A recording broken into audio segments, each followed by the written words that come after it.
Chai, my people, it don't happen. Auntie Natasha, off your mic, off your mic. Off your mic, you cannot do this to our Senate president. My people, this one a hot gist, very, very hot. Me too, I'm even hot. Make I remove my jacket first. Hey, my people, oh, Kubiela, no. Nigeria is on fire. Asorok don't scatter. Auntie Natasha and Arise Television, and I do this one. Hey, this is unbelievable. My people, Auntie Natasha don't destroy Senate president too. Our dear Senate president. No, I don't believe this one. And not my mouth, you go hear them. Not be my mouth, you go hear them. Oh. Even some people are saying that they said it.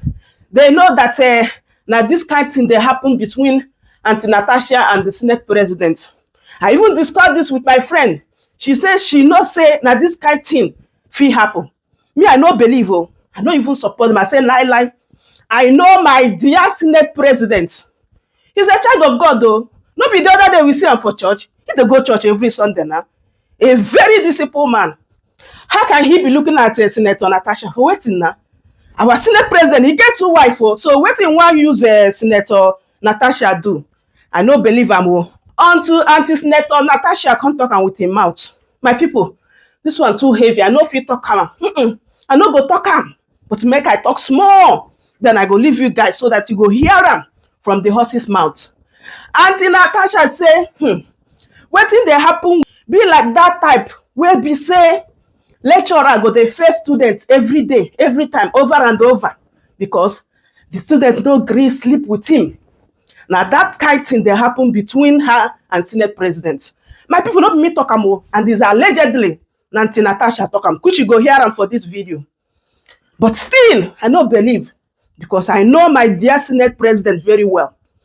I know say you no go talk say this one na social media talk. No. My Senate president, you need to come and defend yourself. This one no be social media talk. We really need you to come and defend yourself. Because Auntie Natasha no go carry this level, this heavy allegation come put for your head. Later you go tell us say na social media talk. No, we no go take am. As we where they defend you, we need your own side of story. We need your own side of story. I know you very well. Very disciplined man. You dey go church now. You be Christian or child of God. You be child of God. Even get two wives. So what you go use Auntie Natasha do? I no believe am. Arise Television, you need to call Auntie Natasha back. Oh. She need to come and redo this interview. Because she cannot do this with our Senate president. It's not happening. My people, I don't even talk anything. Make I allow you guys to watch the video. Just listening to Auntie Natasha. I don't tell her, make you off the mic. You no agree. Watch the video. And they come back. This one, my ear don't fool. I no feel here again. Make I leave you guys. Just watch. Watch them, eh? I'd like to know, you and Akpabio today, you and Akpabio another time. What is really the matter between you and Akpabio? Because I hear that both families are friends. So I'd like to really know what is going on. Why always you and Senate President Akpabio? Those three questions. Good morning, Rufai. Good morning, Ayo. Good morning, Professor Killer. Thank you so much for having me on your show. And also thank you for awarding me as the Senator of the Year.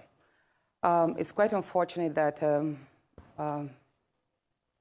after such a long break from me being in studio, this scenario had to bring me in here. Going straight to your first question, which is the allegations, the petition against me on by a certain northern group, which has to do with the conduct of my office as the chair of the local content committee.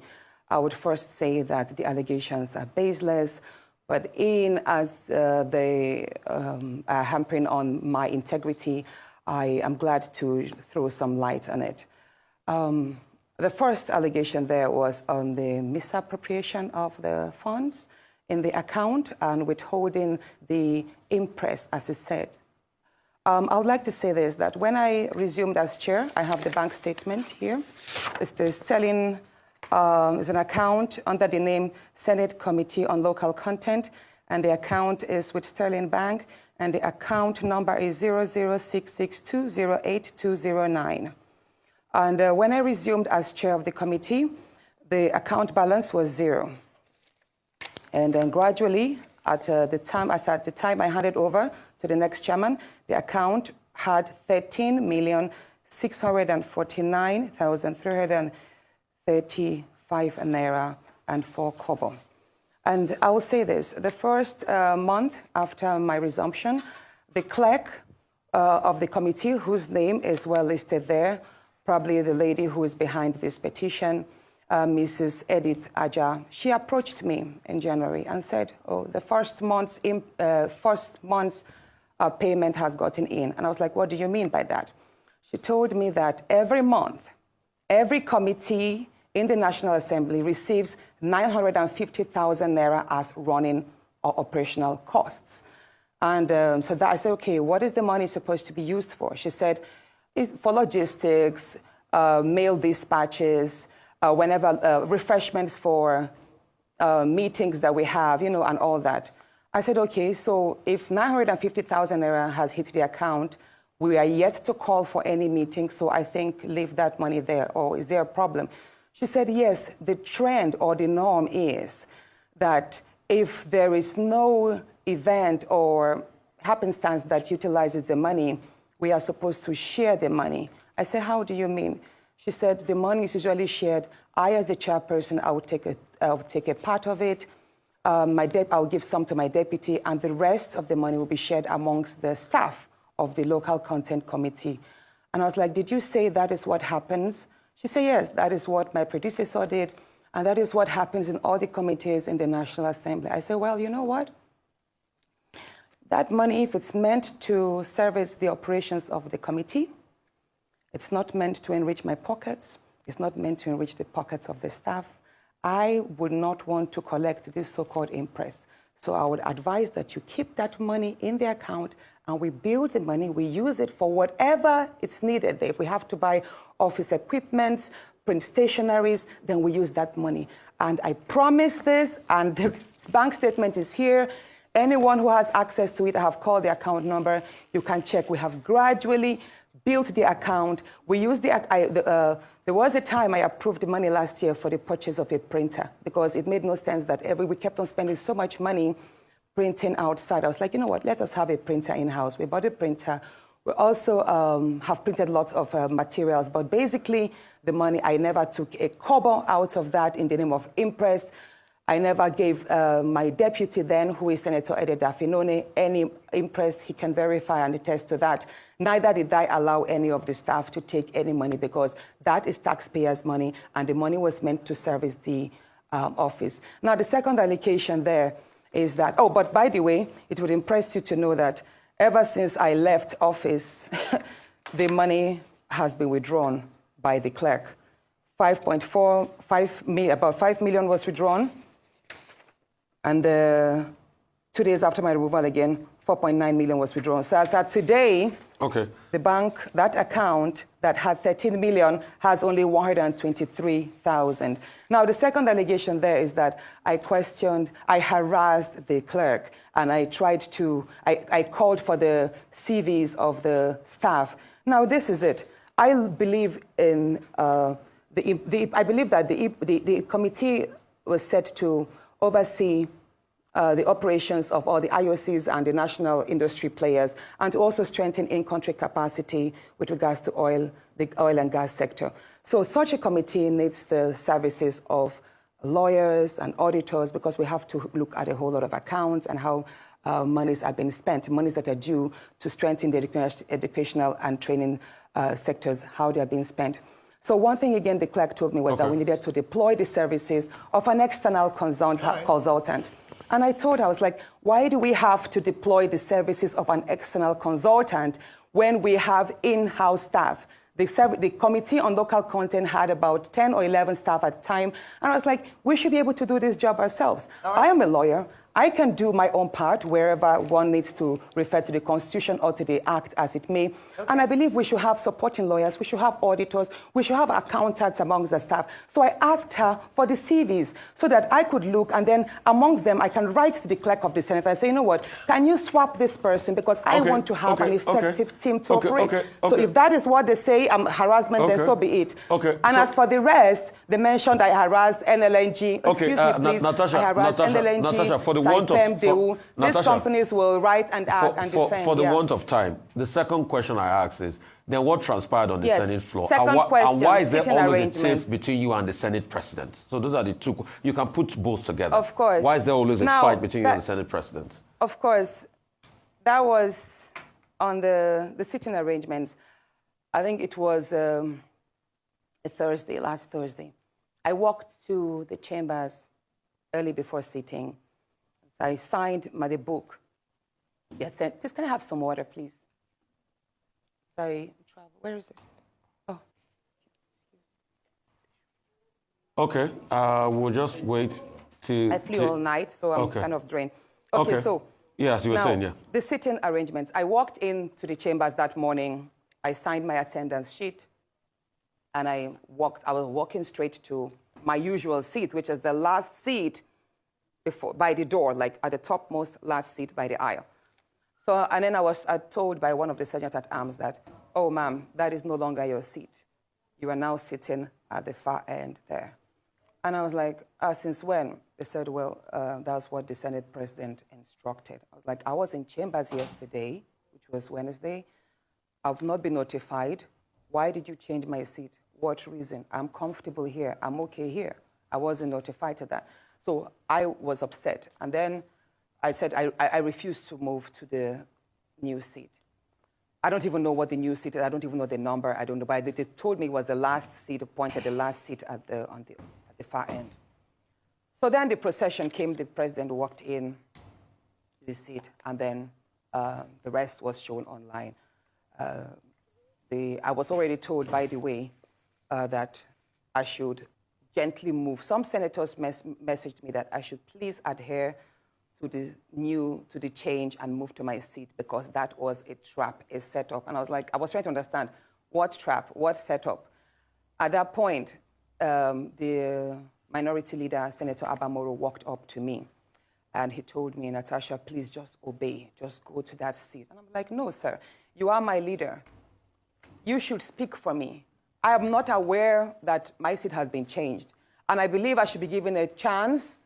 Maybe they should explain to me why my seat was changed. Maybe I can also explain why, if they could maybe consider leaving me here, that I'm not moving. He said, he pleaded with me that I should please move to the other seat and not explain that we could address it later. And I said, sir, I have hit these chambers, I have complained, and you have witnessed several of my privileges, me being maligned several times, and you never stood up for me.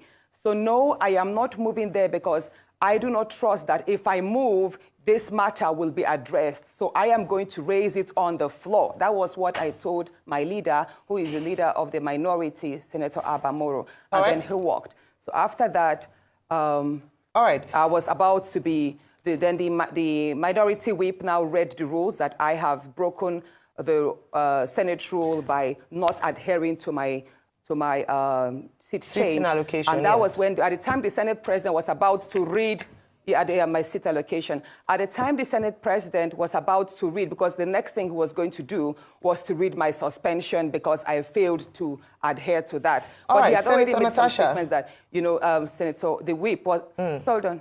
The whip of the, it's just that we have to manage. Already had mentioned Senator that Natasha.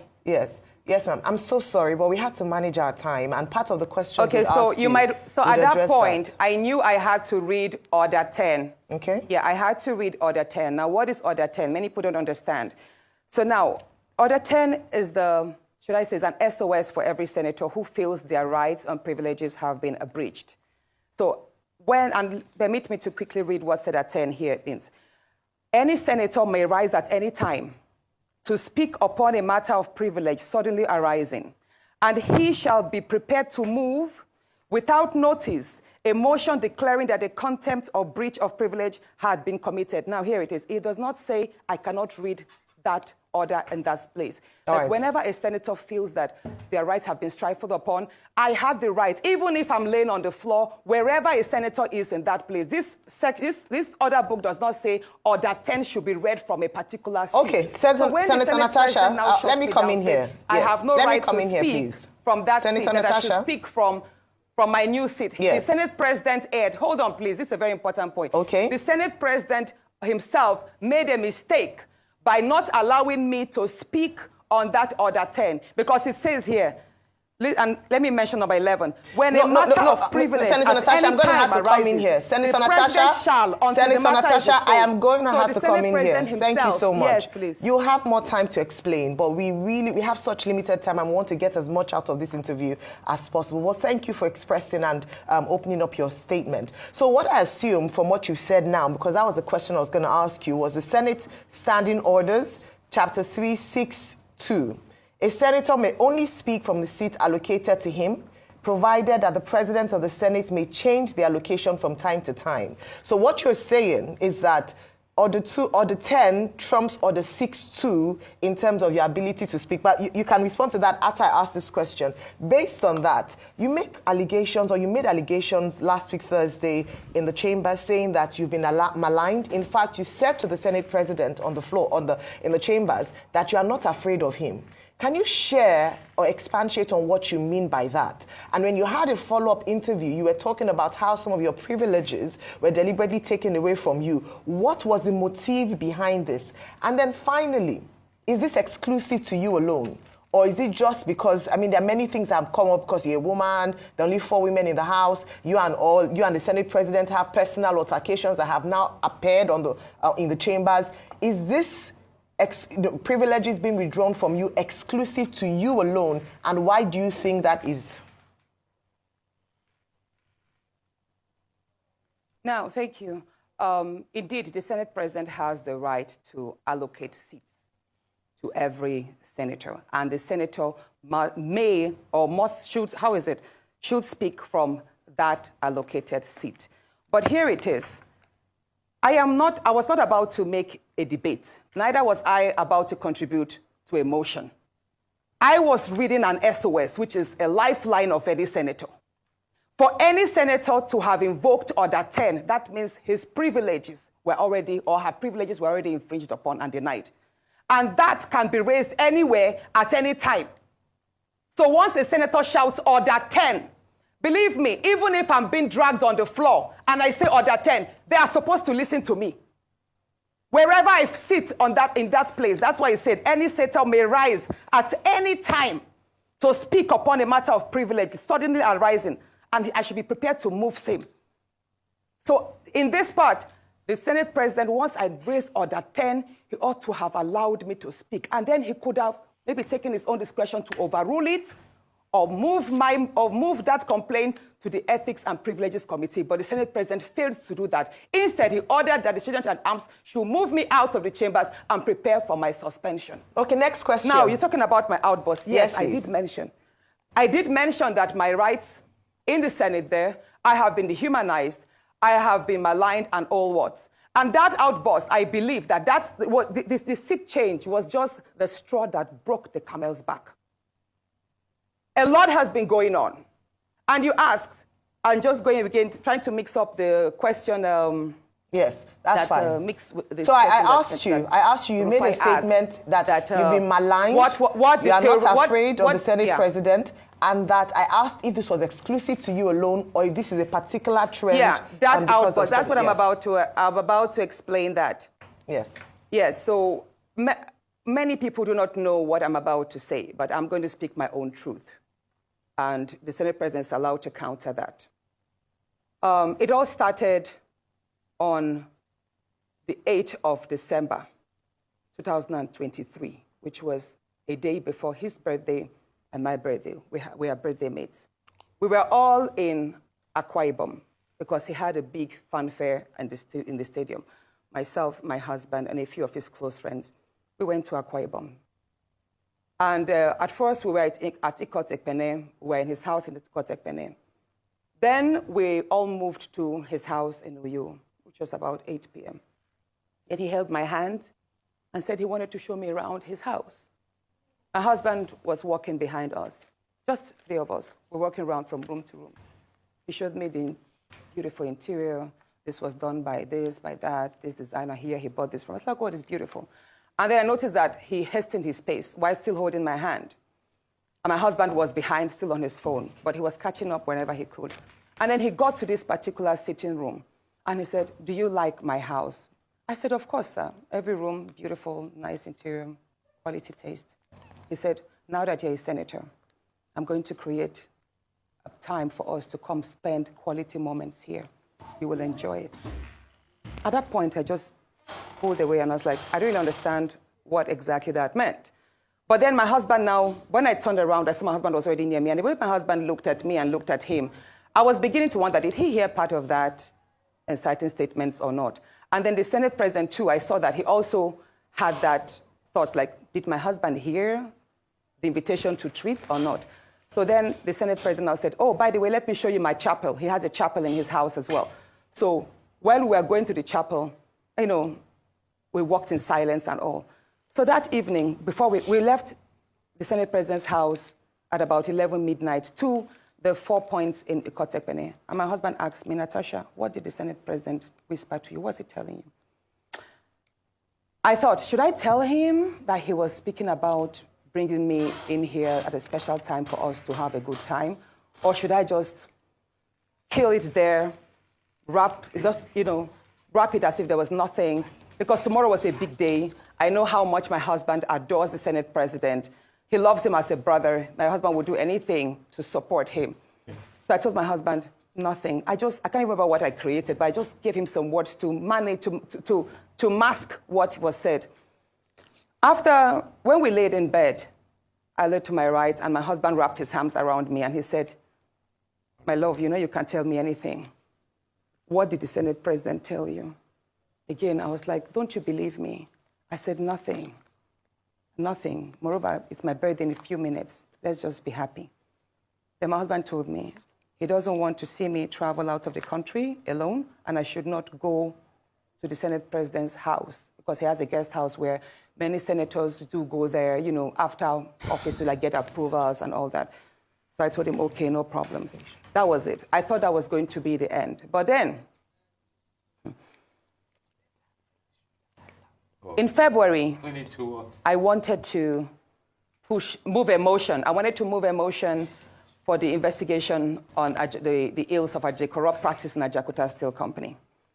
I listed that motion 5 times. It was the 6th time that it was listed on the order paper that was approved. Many senators can testify to that. Each time the motion is listed, just before he takes it, he will say, oh, Senator Natasha, we can't take this motion because the board of the Senate does not accommodate it. Or he will speak on others and then let it drag so that just before my motion is taken, the time will be well spent and won't. So he kept on doing that.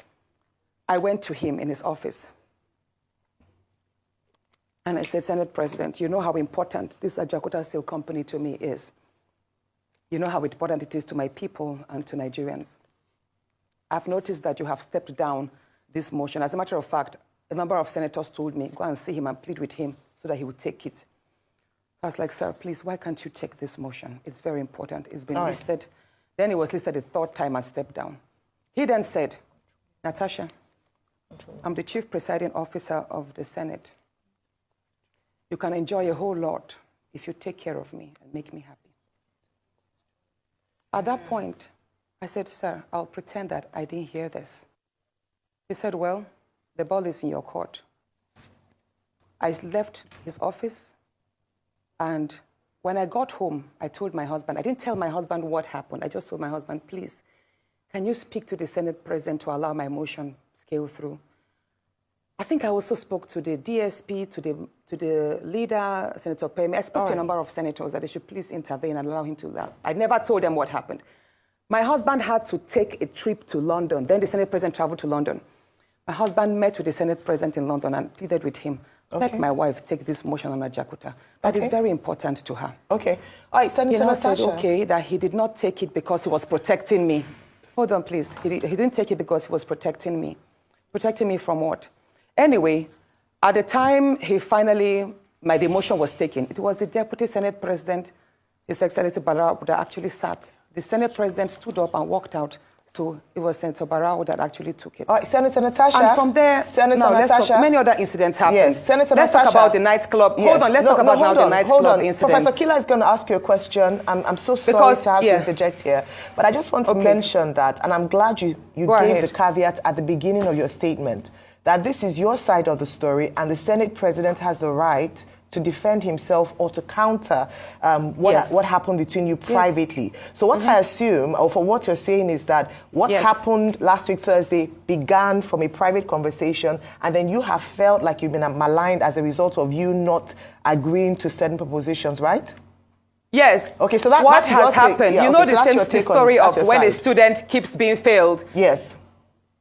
Please, let me say this, Ayo. You know the situation we see in universities whereby a student is continuously being failed just because she has not slept with the lecturer. That's what I've been facing, in simple terms. Thank you. Professor Kila. That is what I have been going through. Thank you very much, And Professor Kila. now, moving to, should I speak about the nightclub incident? No, that's okay. Professor Kila will come in now. Thank you. Don't do that. It's barely time to come in because you've just indicted the lecturer indirectly. And now I'm coming to ask you a question. Senator, it is from your side of the story, it is clear there's a lot of undercurrent and personal issues that had led to the, should we call it the outburst on the allocation of chair thing. There's a lot going on, and you've made a series of allegations which indicts the Senate President morally, if not criminally, at least. And there's the indictment of abuse of power because if he's refusing you to do your duty for personal reasons, we need to see if he has the right to do that. But let me ask you a question, just to simplify. This idea of your seat was reallocated and you don't want to use it. What's in a seat? Why was it so important for you not to just move as you've been told to do so and deal with it later? What's the importance of saying no to that seat allocation? Thank you so much, Professor Kila. Sitting arrangements in the National Assembly or in the chambers is very critical. That is why at the forefront, we have the leadership. And after them, we have ranking senators, you know, second-timers, third-timers sitting there. And the nearer you are to the Senate President, the more visible you are. You're able to like interface with the daily activities, and then you have more visualized, like the cameras capture you more. You're more present as against being a backbencher. So where I am sitting, the Senate President sits at the lowest point, while I am sitting at the topmost point, but on the same level. So, Senator, it is, Senator, I'll recap for you. So whenever whenever I stand... Yes. It is safe to say that... Where I was moved to was you felt they were reducing you. Where the workers, the chamber staff sit. So yes. you felt they were relegating you. Seat. They were relegating you. If they say, hold on. Exactly. Let me say this. Yes. His excuse that it's because there were 2 vacant seats due to the decamping of the senators, right? Yes. And that they had to, why did they have to pick on me to start the shift? There were other senators that were in front of me that would have filled the seat. Why did it have to be me to fill in the seat at the far corner? But I will say this again. If you see where I sit at the back, there is a silent degrading of senators that, as they say, came from court. We are made to feel as if we are lower than our other colleagues that resumed office and were sworn in earlier than us, even though we're all first-timers. Do you understand what I'm saying? Yes. I remember when I asked, initially, I asked why I was not sitting amongst my other first-time colleagues. Yes. And I was told that is because you resumed 6 months later. So it's almost like a punishment because I resumed 6 months later. Therefore, I have to sit or take seats or wait for my other colleagues whom we all ran elections with together and won together, even though we were rigged. So Senator, we were made to sit at the back. So after me, it seems clear to me. Senator Akpabio, who came 2 weeks after me. Yes. So it seems to me, from your own narrative, straight from your own narrative, that you feel victimized and you feel you're being treated like a second-class senator in that place. Let me ask you a question based on your own narrative. Please, you? I have a very important... No, but very quickly, you're going to say, let me just ask you just just this question. Professor. Yes, just this very question. Do you feel that other senators in that House, male or female or different party, do you feel that they're standing up to what they ought to be doing, or do you feel they are also, with their silence, complicit with your victimization? I want you to judge the whole Senate, 109 men and women. No. Okay. You don't feel they're complicit, and you don't want to... Now, here it is. I have enjoyed tremendous support from my colleagues.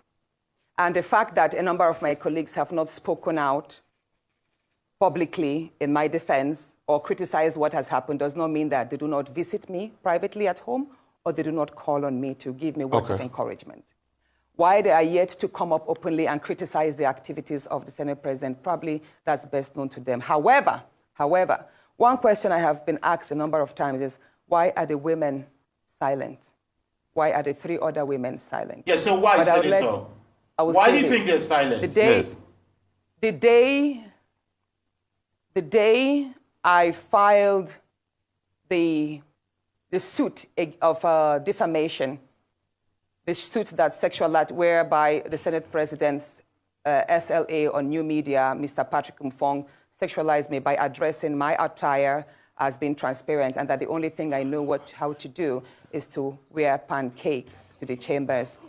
So when I filed that suit, Senator Ireti Kingibe, hold on, Senator Ireti Kingibe, Senator Natasha, and Senator we're low on time, 3 women who send messages to me that they do not support the litigation. And none of them have called, apart from Senator Ireti, that called my husband to tell me to withdraw that suit and all that. And my husband charged her that you were the same person who had come to the house to tell him that the SP was hitting on his wife sexually. So why are you now against my wife standing up for her rights? So let me tell you something, Mr. Which nobody knows. No, Mr. Rufai, please allow me to say this, please. Please go ahead. Can I say this? Please Please go ahead, Senator. Please go ahead. Now, at the nightclub incident, I believe that was not a slip of tongue. That was not a slip of tongue. He has a number of times told me that there are various ways we can have fun. If we travel, he has a way of making the whole the house, the space. He can basically create a party in the space. Do you understand? Like a nightclub in the space, and would have fun and all of that. So that nightclub incident statement was not a mistake. It was more like out of the abundance of the heart, the mouth speaketh. But let me say this. The day before please, Rufai, let me laugh. Go ahead, Natasha. Go ahead, Senator. Go ahead. Let me speak, please. Please go ahead. If you don't want me to speak, I'll walk out and complete this on my Facebook, please. Please go ahead. We're trying to manage time, Senator, but go ahead and finish it quickly. We're trying to manage time, but please go ahead. The night, or should I say that morning, early hours of the morning that he apologized, which was 23rd of July, 2024. That was the morning he apologized. So the night about, I have it printed here, I have the screenshots of the phone call. It was 14 minutes past midnight when my phone rang.